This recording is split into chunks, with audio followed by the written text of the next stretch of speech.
know that I'm the chair of the EMC committee for RSGB, so I oversee all of the EMC and EMF work right throughout So, this is a presentation I gave at last year's convention. I've adapted it slightly. It basically covered both EMC and EMF, and what I'm going to do tonight is to go through the EMC part. In about a month or so's time I'll go through the EMF part, and in between there are a number of practical things that we could build that will help you to trace down any RFI problems. So let's start at the beginning. What's EMC?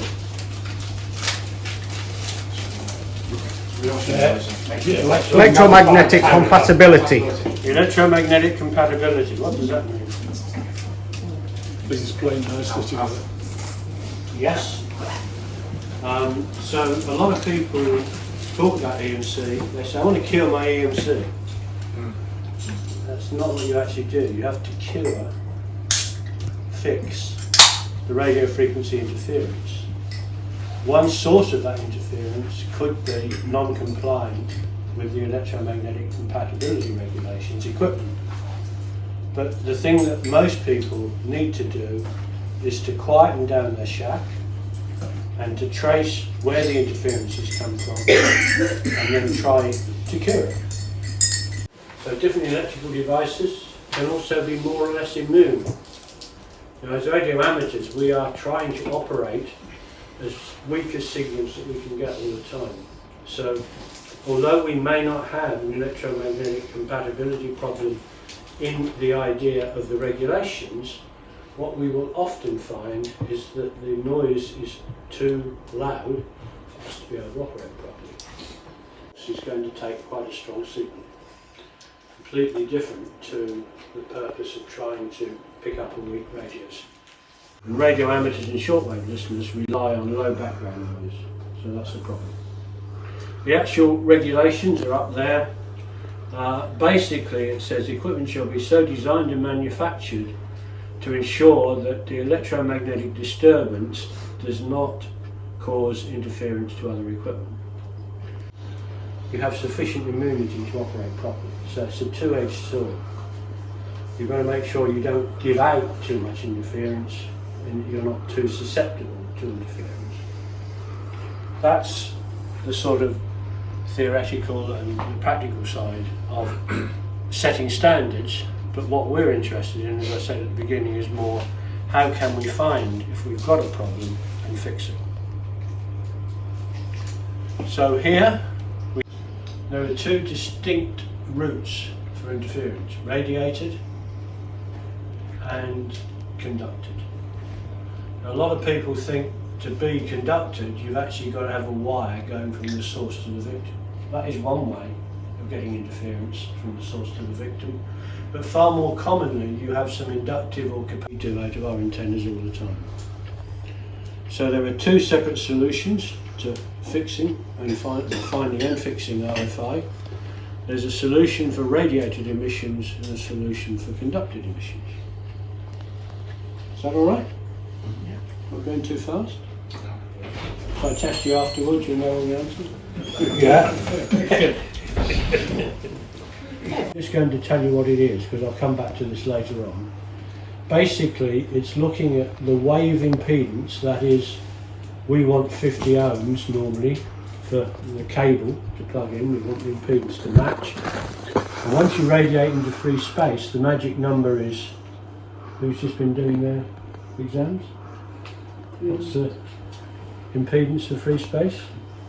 120 pi, 377 ohms. So what you're looking for when you're radiating is you will have a match at 377 ohms. Now close in, if you measure the wave impedance as being very high, then it's likely you're close to a dipole. If you measure the wave impedance as very low, it's likely you're close to a loop antenna. Now, I don't mean these are necessarily antennas you put up intentionally. They're bits of electronic equipment that is either...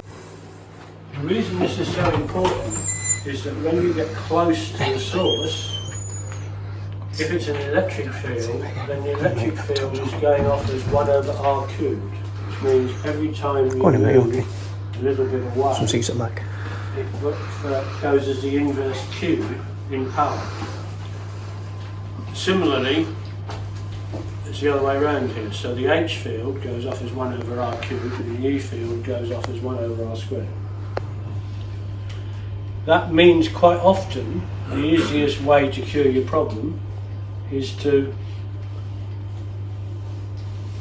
move away from the source. And you don't have to move very far for these really annoying interference things that happen when you're in the reactive near field, that's what it's called, to get away from it all.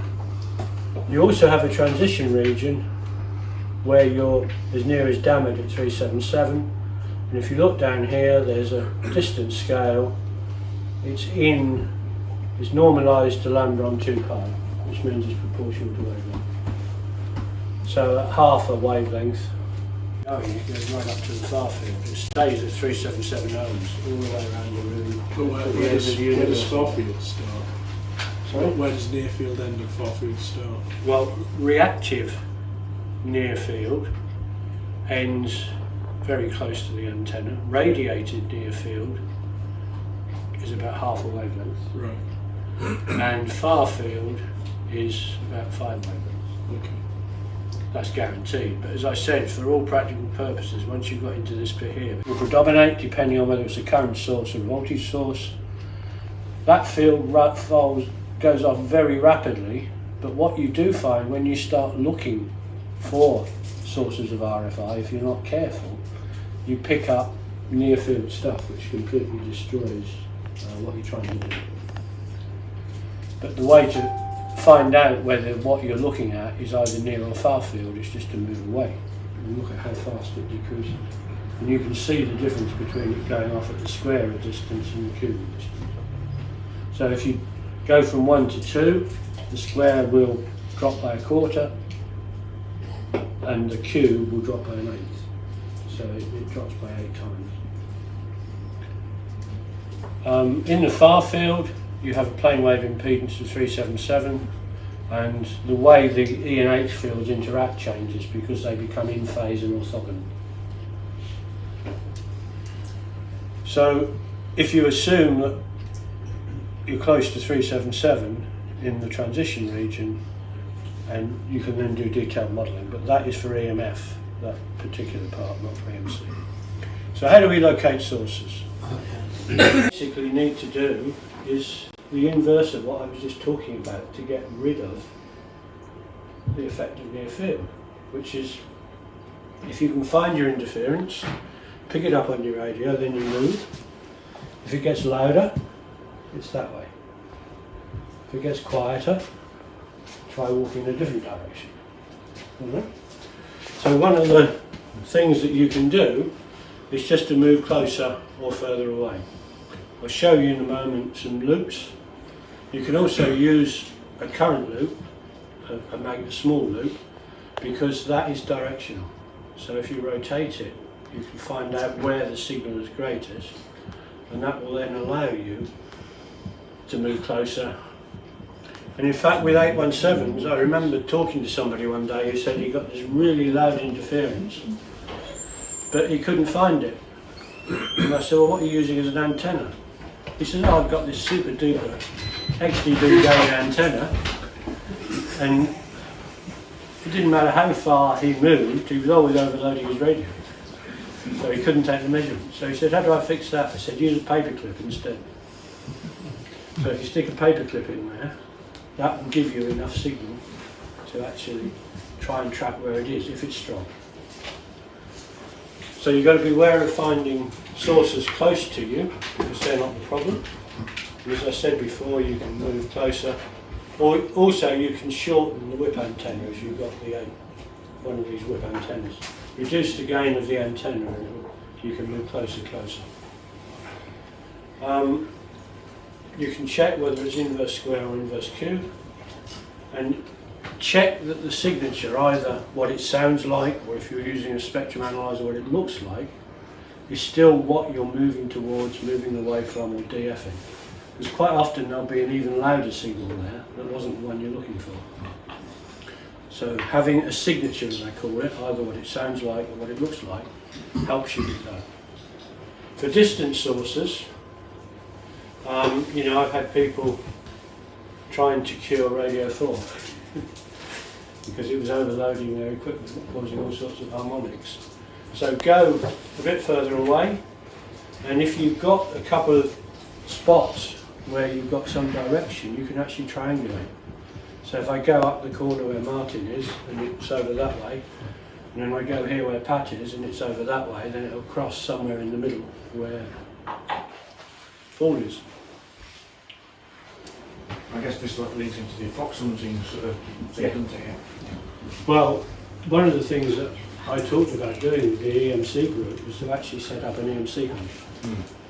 So you could set a couple of interfering sources up somewhere, and you could try and track them down. And then while you're at it, you can try and fix the RFI problems in the club, which is something else we'll get back to trying to do. So this is some of the equipment. As you probably guessed from what I just said, you need something that you can determine the signature of, and a spectrum analyzer. This is an RSP 1A or a 1. SDR receiver, which has a spectrum analyzer mode. You can perhaps just see the spikes on there, and then you watch as you move the antenna whether they get bigger or smaller and which direction you need to point in to get. So that's one thing you can use. Another thing you can use, come in Steve, I think, under that hat. There are some special pieces of equipment. There's something called an RF Explorer, which I've got here as well. You can easily make your own loop antenna for DFing, and you can look at some of those in a few minutes. And you can also download from the RF Explorer. You get the signature on the screen, and you can download it and look at it in more detail on the computer. So what do you use for an antenna? There are two types of antenna. There's the E-field antenna, the electric field antenna. Two examples here. This is something you can buy off eBay. It's a patch antenna. It's not wonderful for anything in particular, but it's perfect for this because it's cheap, it's small, it's a patch antenna. It's that piece of copper there acts like the plate of a capacitor and picks up the signal. There's an amplifier in the bottom, and then you feed it down into, in this case, a tiny SA. The amplifier does need some power, so you need a bias T. And one of the problems with electric fields is that when you measure them, you distort them. So one of the things that you have to do, particularly for EMF, is to get away from the antenna. So two types here. This is the same as that one, except that one's in a plastic box, so you can put it outside. It's actually a vitamin container, I think. This one has got a whip antenna on it, and for something like the tiny SA, in order to do something sensible, you do need an active antenna. It's not sensitive enough otherwise. It's like acts as a preamp. So the antenna's up near there. But you've got to be aware of the reason I was saying about separation is you need a bit of a pole, plastic pole, to get away from the antenna, otherwise you distort the readings all the time. I've got one that I use for trying to measure strong signals, where I've actually got a 4 metre pole just to get far enough away. And when I did all the work for the RSGB on the electromagnetic field, which is another talk, I was helped by a number of people, but you basically had to walk 5 metres away each time you wanted to take a measurement. And you could see because you were taking the measurement all the time, you could see as people were walking around, you could see the readings change. The E field, the H field isn't so bad. So if you want to start somewhere, probably the best thing to do is to start with that. You want to see a real one? There's a real one. What is it? It's a bit of coax. I always put BNCs on my receive-only stuff so I don't accidentally plug into the 239s. So it's a bit of cable that goes up a plastic tube to a T-junction. And this is a bit of 213 with a plug on each end and two modifications. The first one is we strip the outer jacket and the braid at the top. The second one is that this plug is connected in the normal way with braid and core. This one, you actually strip it back, get the core out, short the core to the braid, and then connect the braid to the plug. So the centre pin's got nothing on it. And that's what's called a shielded loop. And that's probably the single simplest and most useful tool if you want to try and track down RFI. And I've got the bits to make two for the club. So I thought that as one of our practical or show and tell exercises, we could get a couple of groups to make them, and then they'd be available to loan out to people to try and track down their RFI. So you reckon you can make one of those? Yeah. Good. You'll get an opportunity soon. Now that one using 213 is quite good because it's rugged and you can carry it around. But you can make them out of, I've got some more which I'll show you in a minute. I'm going to get them out first. But, you can make them much smaller, you can make them out of smaller coax, and they're still the same principle. So the key parts are cut about 1 inch, 20 millimetres. You start off with about 90 centimetres, 900 millimetres of 213. You have a T connector, two connectors, solder the inner to the braid, and only connect the braid to the outside of the plug. This one's a normal plug,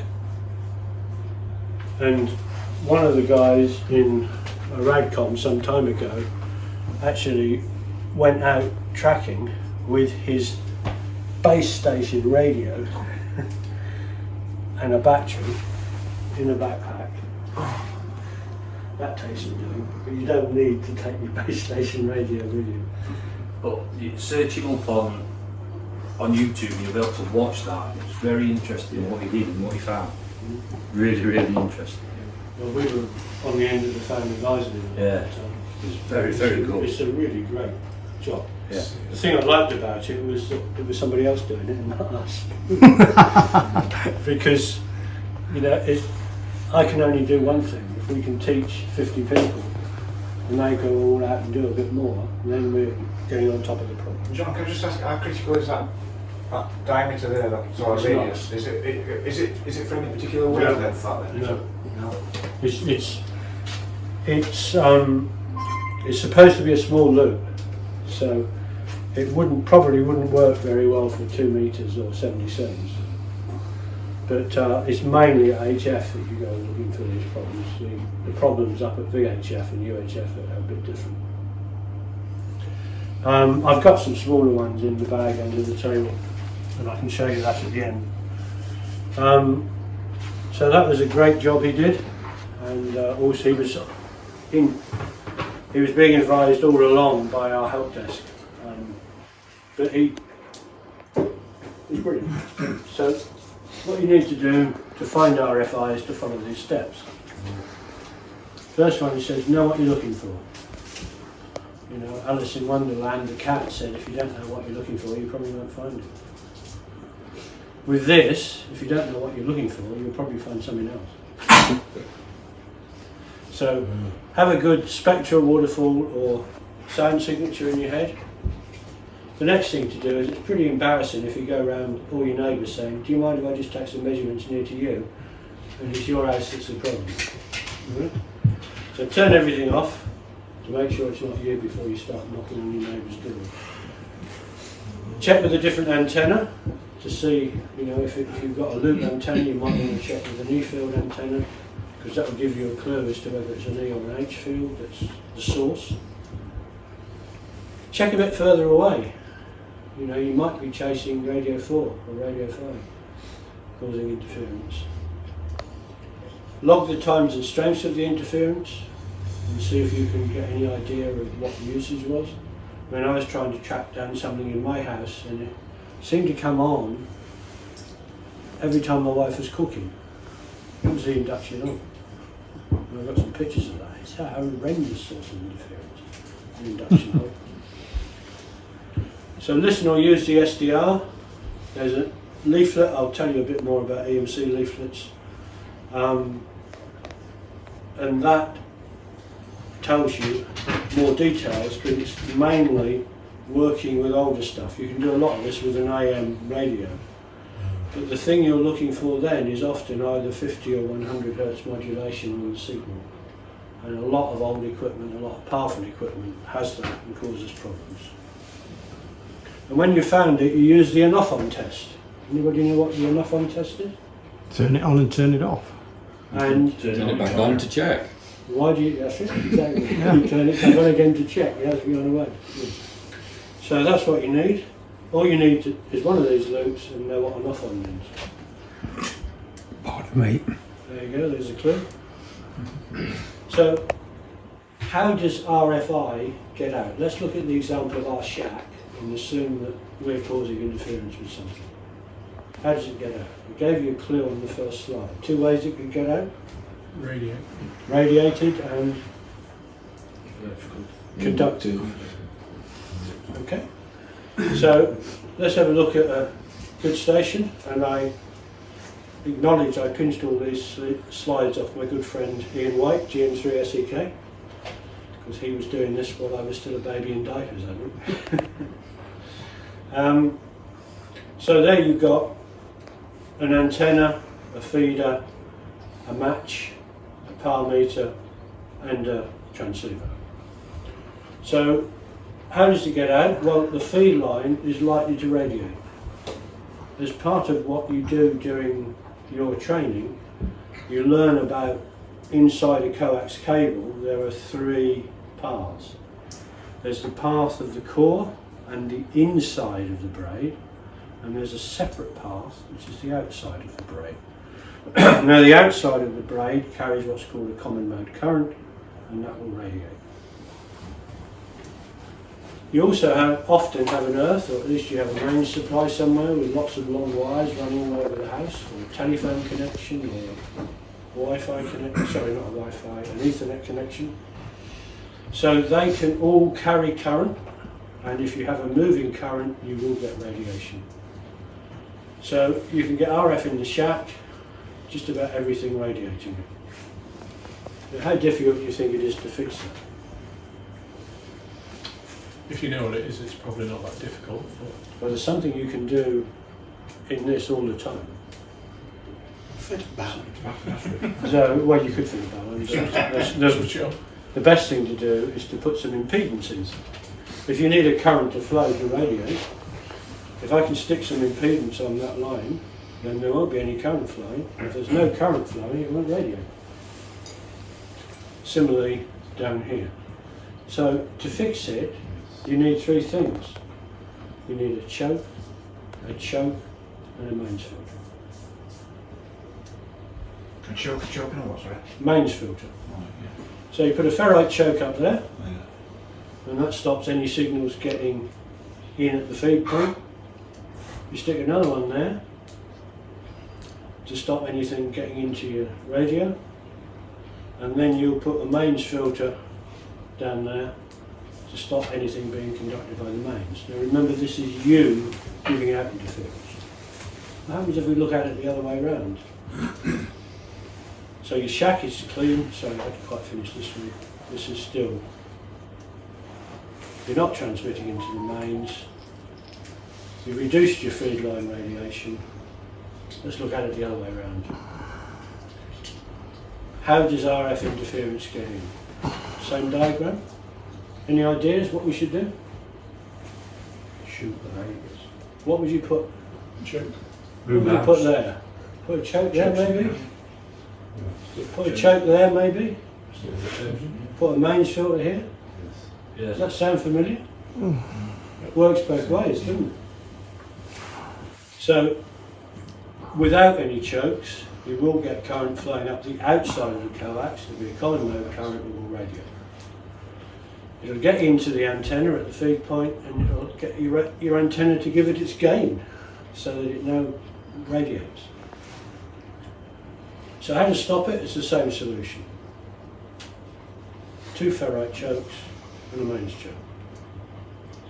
And it blocks interference arriving via the mains. The shack is quiet. You've stopped RFI pickup by the feed line, and you've stopped it getting into the feed point. Is that difficult? It's a bit expensive, because for HF you need a good choke, or lots of turns. We'll see what that's for in a minute. But that's good, because if you're using 58 you can probably get 9 turns through there, and each turn you put through will increase the impedance and reduce the radiation. And that is exactly what's in there. Because you're trying to kill common mode, and common mode works across wires even without screens, what you need to do is to twist the three, the live, the mains and the earth together before you wind it through. Because otherwise there's no shielding, so you will actually start to stop differential mode, which you don't want to. This is the other key thing. It's an EMC filter. There are 2 of these chokes, because that one works at HF and that one works at VHF and UHF.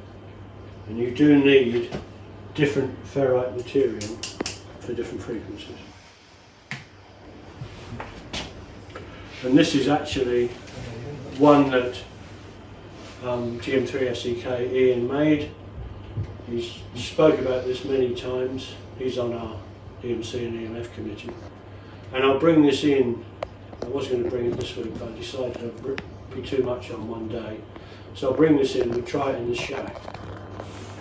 If it does good, then I would recommend that we build a couple of them for the club, or 3 of them maybe, if we've got 3 shacks. They cost, I don't know, probably about 100 quid. I've got one that I bought just to see how good it was. That was 50 quid. But it's nowhere near as good as this one. So, one little ad at the end. What does the RSGB EMC committee do? We help you track down interference, we help you avoid causing breakdown. We have papers and presentations on the website in something called EMC Matters. We have, I think it's 15 leaflets now advising you how to do different things. We run an active help desk, and we do a lot of investigations work. We have people who sit on boring standards committees trying to make sure the standards protect us as much as they can. And we also lead the EMF work. These are the sort of topics that came up at the help desk in the last year.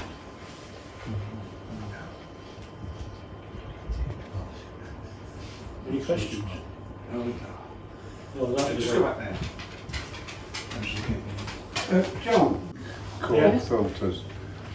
How do you determine what mix of core you should it's in the use? part number.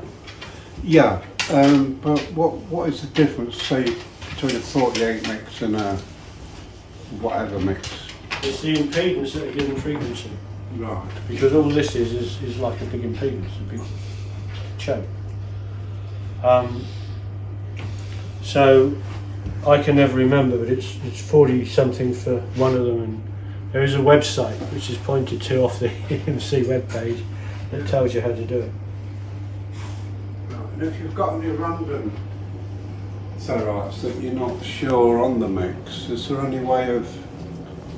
You can actually feed them, well, you can set up something like that, and this is a transformer, current transformer, and I'll talk about that a bit more. But you can set that up and put a signal through and watch the frequency at which it resonates. So you can measure the resonant frequency, and that'll tell you what the mix is optimised for. I drew it the wrong way round. Oh no, that's right, the impedance will go very high. Well, it's